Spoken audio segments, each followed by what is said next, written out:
देख रहे हैं नॉन साइकिल फोटोफोटोलाइजेशन। इसमें क्या होता है, देखो भाई, इससे पहले हमने क्या देखा था, साइकिल फोटोफोटोलाइजेशन, जिसमें PS1 केवल काम करता और सिर्फ ATP बन लेती, एक पूरा घूम के इलेक्ट्रॉन वापस आ गया था। यहाँ पर नॉन साइकिल है और यहाँ पर पहले दोनों तंत्र काम करेंगे, पहले PS2 काम करेगा फिर PS1 करेगा। यहाँ पर जल भी टूटेगा, ऑक्सीजन भी निकलेगी और ATP बनेगी, NADPH भी बनेगी। ठीक है, किस तरह होगा, सबसे पहले यहाँ PS2 काम करता है।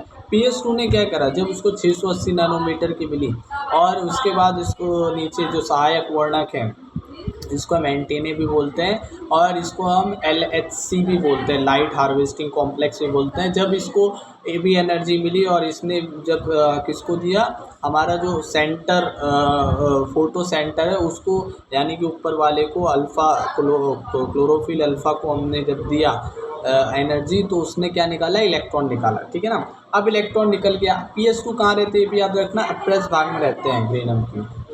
अब इसमें से क्या निकल गया, इलेक्ट्रॉन निकल गया। अब ये इलेक्ट्रॉन कैच करते करते जाता है ना, जैसे हमारा PS1 में गया था उसी तरह यहाँ पर, लेकिन यहाँ पर PS1 में किस में गया था, सबसे पहले FHC में गया था, है ना, फेरोडॉक्सिन में गया था। उसके बाद फिर फेरोडॉक्सिन एक और उसमें गया था, लेकिन यहाँ पर किस में जाएगा, सबसे पहले फियोफाइटिन में जाएगा। अभी फियोफाइटिन क्या है, फियोफाइटिन एक क्लोरोफिल माइनस मैग्नीशियम है, जो हमने पहले पढ़ रखा था, जो कि क्लोरोफिल की जब हमने स्ट्रक्चर की बात करी थी उसमें आया था कि हरा रंग जो है मैग्नीशियम है, लेकिन यहाँ पर मैग्नीशियम ने एक तरह का वर्णकी है ये, तो वो कलरलेस होता तो वो पकड़ लेता है इलेक्ट्रॉन को। अब वो भी छोड़ेगा इलेक्ट्रॉन को, है ना, स्थायी उसकी ऊर्जा बढ़ गई तो वो उत्तेजित हो गया, अब दोबारा अपनी स्थायी अवस्था में आ जाएगा। तो इसको कौन पकड़ता है, अब डायरेक्ट PQ पकड़ लेगा, है ना।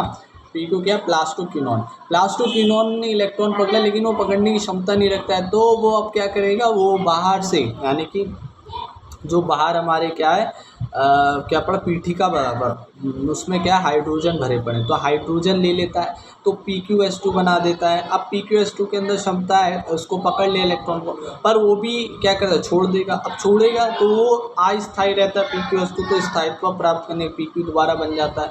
अब वो हाइड्रोजन को कहाँ छोड़ देता है, ल्यूमेन में, तो यहाँ भी ल्यूमेन में छोड़ दिया। उसके बाद कौन पकड़ लेता है, साइटोक्रोम B6F कॉम्प्लेक्स पकड़ लेता है, जैसे कि वहाँ पर पकड़ लेता है ना।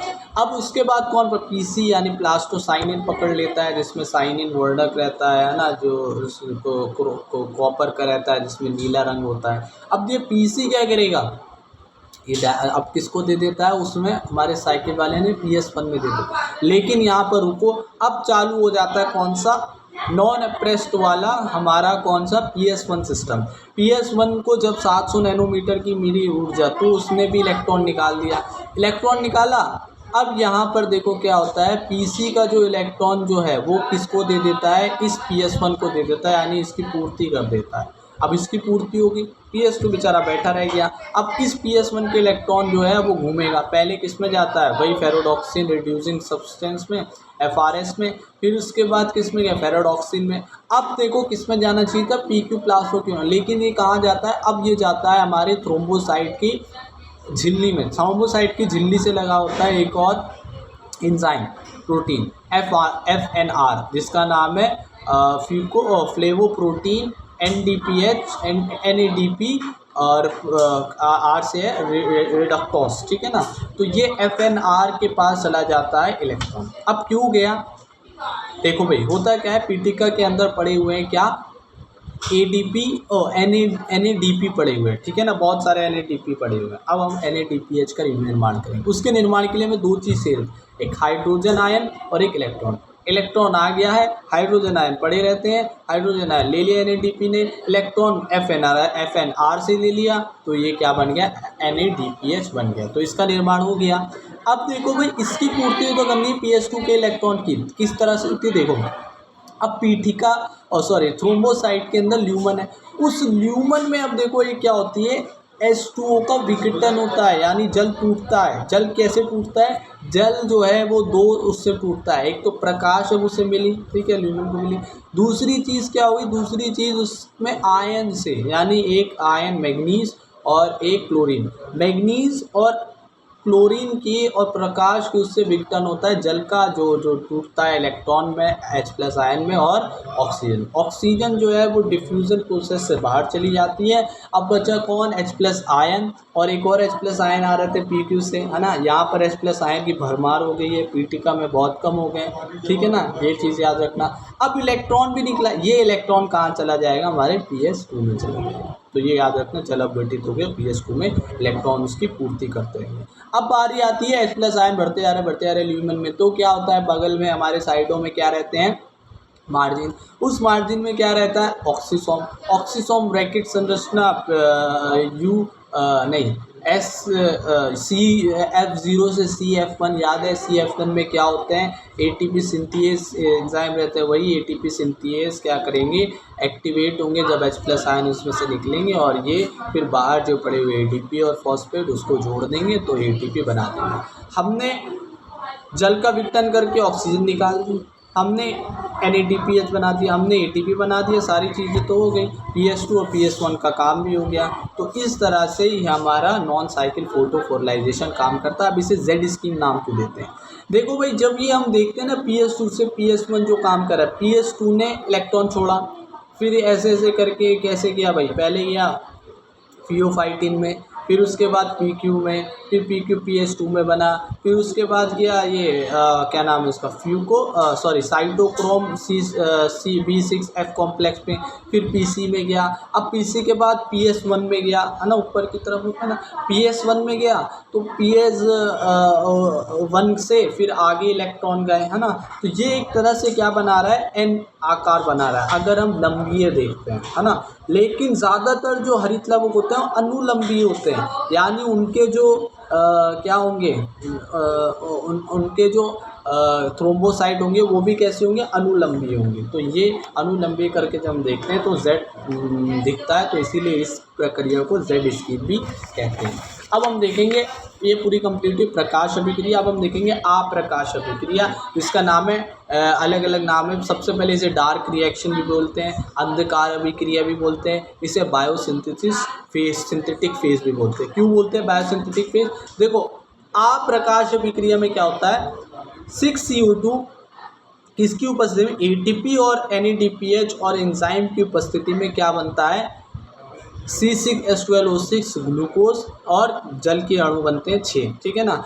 तो ये जो अभिक्रिया, और इसमें क्या बना है? भोजन निर्माण हो रहा है इसी चीज़ का, ग्लूकोज का, भोजन का। तो इसीलिए इसको क्या बोलते हैं?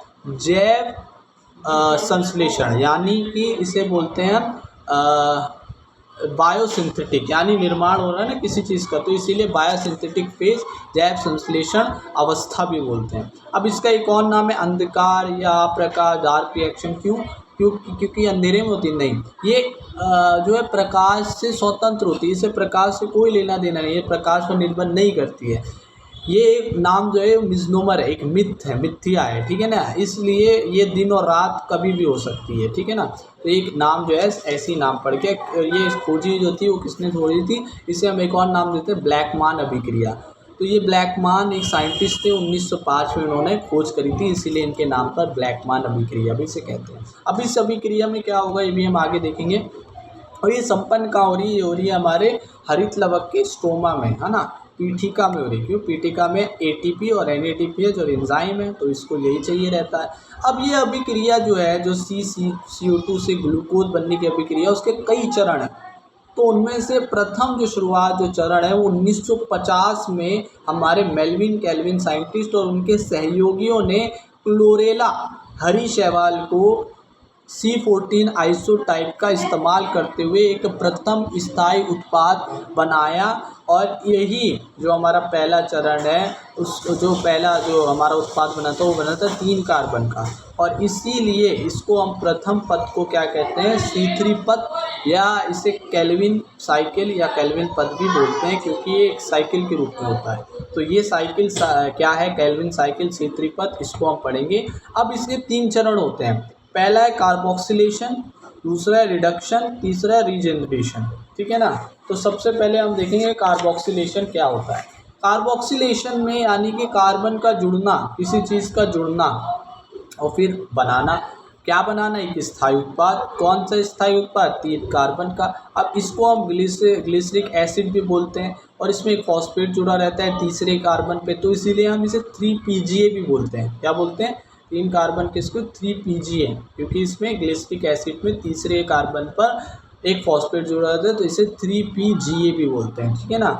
अब ये होगा कैसे, देखो हमें 6 कार्बन CO2 मतलब कार्बन डाइऑक्साइड को एक ग्राही के साथ जोड़कर एंजाइम की उपस्थिति में ये 3 कार्बन का कंपाउंड जो है वो बनाना होता है, पहला स्थायी उत्पाद, ठीक है ना। अब ये कौन सा ग्राही होता है और किस तरह हम 6 कार्बन डाइऑक्साइड को जोड़ते हैं। अब ये एक एक करके होगा ना, एक एक करके होगा, यानी कि पहला चक्र होगा, फिर दूसरा, फिर इस तरह से 6 कार्बन डाइऑक्साइड जुड़ेंगे। तो एक CO2 जब एक ग्राही यानी RuBP के साथ रुबिस्को की एंजाइम की उपस्थिति में क्या बनाएगा, 2,3-PGA बनाएगा। ये हमने क्या करा है, संतुलन करा है, ठीक है ना। अब ये RuBP क्या है, सबसे पहले इसके ऊपर आते हैं, ठीक है ना। RuBP की फुल फॉर्म होती है राइबुलोज 1,5 बाइफॉस्फेट। अब राइबुलोज क्या है, राइबुलोज एक तरह की पेंटोज शर्करा है, पता है मोनोसैकेराइड बहुत सारी तरह की शर्कराएं होती है, टायोस, टेटोस और एक पेंटोस। तो पेंटोस शर्करा का एक उदाहरण है राइबुलोज, जो कि यहाँ पर इस्तेमाल हो रहा है ग्राही के रूप में। और 1,5 बाइफॉस्फेट क्या है, इसके पहले कार्बन और 5वें कार्बन पर एक फॉस्फेट जुड़ी रहती है, इसीलिए इसका नाम क्या है, राइबुलोज 1,5 बाइफॉस्फेट RuBP। अब ये RuBP ग्राही की तरह काम करती है, CO2 को जोड़ती है और 3 कार्बन का बनाती है एंजाइम के उससे। कौन से एंजाइम है, रुबिस्को। अब रुबिस्को क्या है, रुबिस्को जो रहता है वो उसकी फुल फॉर्म है राइबुलोज 1,5 बाइफॉस्फेट। अब ये अलग क्या है, इसमें एक और चीज़ है, ऑक्सीडेशन और कार्बोक्सिलेज और ऑक्सीजनेज। कार्बोक्सिलेज यानी कि कार्बन का जोड़ना, ऑक्सीलेज यानी नहीं हटाना, शायद इस तरह से हो सकता है। तो यह जो है राइबुलोज एक तरह का एंजाइम है जो कि कार्बोक्सिलेज करवाएगा, ऑक्सीलेज करवाएगा। यहाँ पर केवल हम क्या पढ़ रहे हैं, कार्बोक्सिलेशन, इसलिए यहाँ पर क्या करवा रहा है, रूबी इसको कार्बोक्सिलेज करवा रहा है, ठीक है ना। तो यह इस पृथ्वी पर सबसे ज़्यादा मिलने वाला क्या है, एंजाइम है। क्या है, एंजाइम। सारे एंजाइम क्या होते हैं, प्रोटीन होते हैं, ठीक है ना, रुबिस्को। तो क्या है, सबसे ज़्यादा मिलने वाला एक प्रोटीन है और यह पादपों में सबसे ज़्यादा क्या है, मिलने वाला प्रोटीन होता है। रुबिस्को सबसे ज़्यादा मिलने वाला पादपों में क्या है, प्रोटीन है। अब रुबिस्को जो एंजाइम है वे कार्बोक्सिलेशन ऑक्सीलेशन दोनों करवा सकता है, लेकिन यहाँ पर इस प्रक्रिया में कार्बोक्सिलेशन होना है। तो इससे ये 6 चक्र जब पूरे हो जाएंगे तो ये पूरी जो हमारी जो संतुलित अवस्था है वो क्या बनेगी, 6 CO2 6 RuBP के साथ रुबिस्को एंजाइम की उपस्थिति में 12,3-PGA बनाते हैं, ठीक है ना, पूरे 6 चक्र। तो इस तरह से हमने ये कार्बोक्सिलेशन देखी। अब हम देखेंगे रिडक्शन।